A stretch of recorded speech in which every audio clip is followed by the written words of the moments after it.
नमस्कार, जय श्री कृष्ण। कैसे हैं आप सब? मेरे YouTube चैनल धर्म समाधान में आप सभी लोगों का हार्दिक स्वागत है। आज हम आपको बताएंगे आश्विन मास के कृष्ण पक्ष में आने वाली इंदिरा एकादशी का व्रत कब धारण किया जाएगा। इस व्रत को रखने के महत्वपूर्ण नियम क्या क्या हैं, वर्जित कार्य क्या हैं, दान आपको क्या करना है और किसकी पूजा आपको इंदिरा एकादशी के दिन विशेष रूप से करनी चाहिए। व्रत का पारण आप क्या खाकर करेंगे। तो इन सभी महत्वपूर्ण प्रश्नों के उत्तर आज आप इस वीडियो के माध्यम से जरूर जान लें। आश्विन मास के कृष्ण पक्ष में आने वाली एकादशी को इंदिरा एकादशी के नाम से जाना जाता है।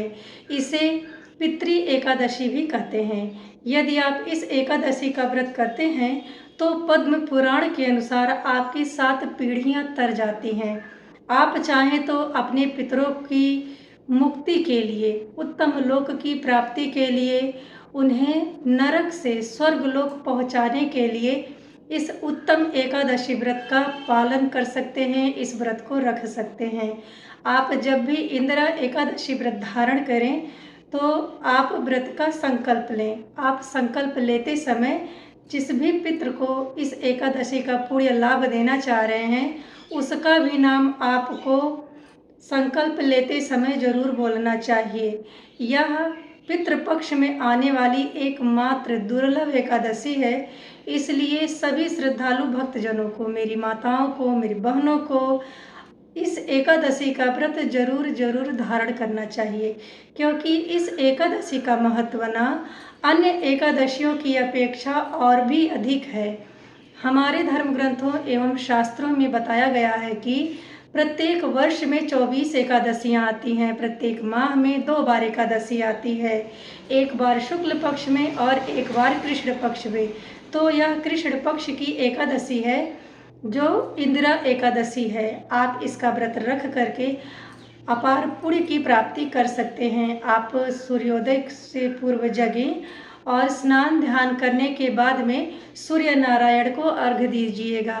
फिर आप अपने घर के पूजा मंदिर में साफ सफाई करके एक दीप प्रज्वलित करें और भगवान की पूजा उपासना करें।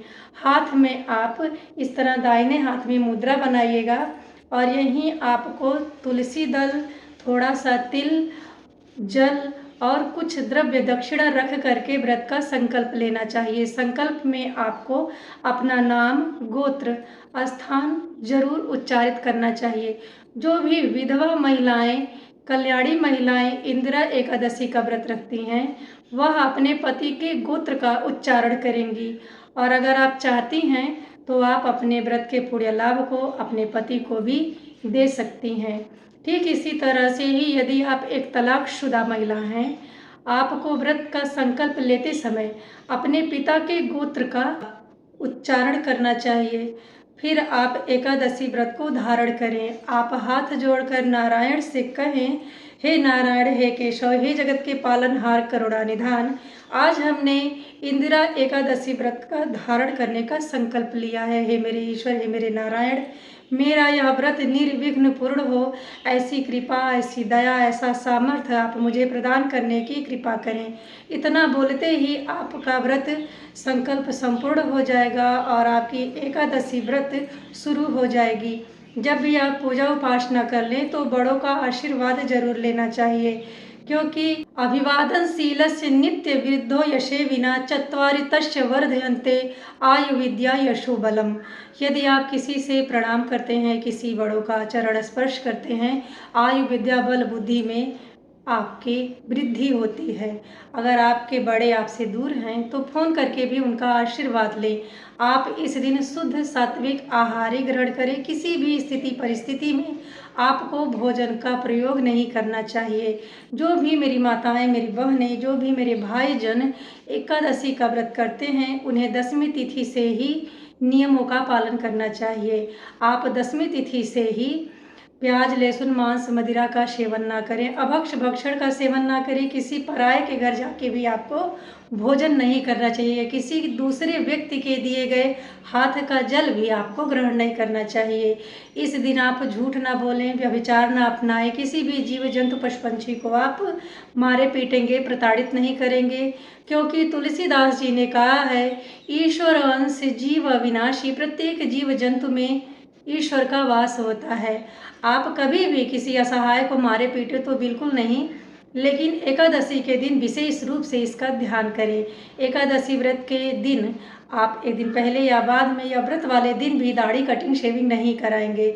शरीर के किसी भी अंग के बाल को काटना छाटना इस दिन सख्त वर्जित बताया गया है। एकादशी का व्रत वैष्णव हो या शैव सभी को धारण करना चाहिए। मान लीजिए आप प्रत्येक एकादशी का व्रत करती हैं और इस बार आप रजस्वला हो गई हैं, जो धर्म आपको आ गया है, मासिक धर्म में आप हैं, तो भी आपको एकादशी व्रत का पालन करना चाहिए, नियमों को अपनाते हुए व्रत धारण करना चाहिए। यदि आपके घर में जन्म का मरण का सूतक लगा हुआ है तो भी आपको एकादशी व्रत धारण करना चाहिए। आप सिर्फ और सिर्फ देवी देवताओं की पूजा उपासना नहीं करेंगे, उनको स्पर्श नहीं कीजिएगा। आप मानसिक रूप से पूजा उपासना मंत्रोच्चारण कर सकते हैं। एकादशी व्रत में रात्रि जागरण का बड़ा ही विशेष महत्व होता है। आप शाम के समय पुनः से स्नान ध्यान करके भगवान श्री हरि विष्णु, भगवान शालिग्राम या आपके घर में लड्डू गोपाल हैं तो उनकी पूजा उपासना करें और एक अखंड दीप प्रज्वलित करें। प्रयास करें कि यह संपूर्ण रात्रि जलता रहे। मनोकामनाओं की पूर्ति हेतु भी आप किसी भी एकादशी के दिन अखंड ज्योति प्रज्वलित कर सकते हैं। देखिए, एकादशी के दिन कभी भी आपको तुलसी जी का पत्ता नहीं तोड़ना चाहिए। इस बार एकादशी 17 सितंबर 2025 दिन बुधवार को है।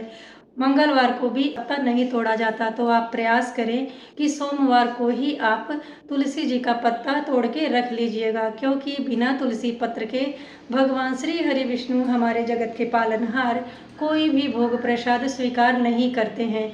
आप जब भी नारायण की विधिवत पूजा उपासना करें तो उन्हें धूप दीप नैवेद्य प्रस्तुत करें, यज्ञोपवीत अबीर गुलाल का प्रयोग करें और तुलसी पत्र उनके भोग में जरूर रखिएगा। आप जब भी भगवान का भोग लगाएं तो आप कहें, त्वदीयं वस्तु गोविंदम तुभ्यमेव समर्पये ग्रहणात् सम्मुखो देव प्रसीद परमेश्वर। है मेरे नारायण, जो भी वो प्रसाद आपके साथ हो, आपके सामर्थ्य के अनुसार हो, उसे आप पूजा में प्रस्तुत करें और नारायण से ग्रहण करने के लिए निवेदन करें। पूजा उपासना संपन्न हो जाने के बाद में समस्त देवी देवताओं के साथ श्री हरि विष्णु की आपको कपूर से आरती करनी चाहिए। ओम जय जगदीश हरे आप आरती करें। आरती से पूर्व आप चाहें तो कथा का श्रवण भी वहीं कर सकते हैं। आप भजन कीर्तन करते हुए रात्रि जागरण भी कर सकते हैं। यदि ऐसा संभव ना हो तो भी आपको 12 बजे रात्रि तक रात्रि जागरण जरूर करना चाहिए। आप एकादशी के अगले दिन, जिस दिन आप पारण करेंगे, उस दिन आप अन्न फल वस्त्र धन का दान दे करके, जूते चप्पल श्वेत वस्त्र अपने पूर्वजों के निमित्त दान करके आप रात्रि जागरण के दौरान ओम पितृदेवताभ्यो नमः, ओम नमो भगवते वासुदेवाय, या यदि आप गुरुमुख हैं तो आप गुरु मंत्र का भी उच्चारण कर सकते हैं। मंत्रों का जाप करना बहुत ही विशेष शुभ फलदायी होता है। जब आप अगले दिन व्रत का पारण करें तो जूते चप्पल अन्न फल वस्त्र दान करें। अपने पितरों के निमित्त आप छाता जूता चप्पल विशेष रूप से दान कर सकते हैं। दान हमारे धर्म ग्रंथों एवं शास्त्रों में बहुत ही महत्वपूर्ण बताया गया है, ध्यान रखें। एकादशी के व्रत में कभी भी नमक का झाड़ू का दान नहीं करना चाहिए। आपको कभी भी सरसों के तेल का भी दान अपने पितरों के निमित्त किसी भी एकादशी में नहीं करना चाहिए। मानव जीवन मिला है तो हमारा पहला कर्तव्य यही है कि हम अपने पितरों को सदगति प्राप्त करा सकें। सदगति प्राप्त कराने के लिए इंद्र एकादशी व्रत का बहुत ही विशेष महत्व होता है। देखिए, इंद्र एकादशी के दिन श्राद्ध नहीं किया जाता है। अगर आपके पितर, आपके पूर्वज श्राद्ध की तिथि एकादशी है तो आप 10वीं तिथि के दिन या द्वादशी तिथि के दिन श्राद्ध कर सकते हैं। श्रद्धा से जो कार्य किया जाए, श्रद्धा से जो दान दिया जाए, उसी को ही श्राद्ध कहते हैं। तो आप यह भी जान लें, यदि आपके पूर्वजों की मृत्यु तिथि एकादशी है तो कभी भी एकादशी के दिन श्राद्ध नहीं किया जाता है। अब आप जान लें आश्विन मास के कृष्ण पक्ष में आने वाली इंदिरा एकादशी व्रत का प्रारंभ कब हो रहा है।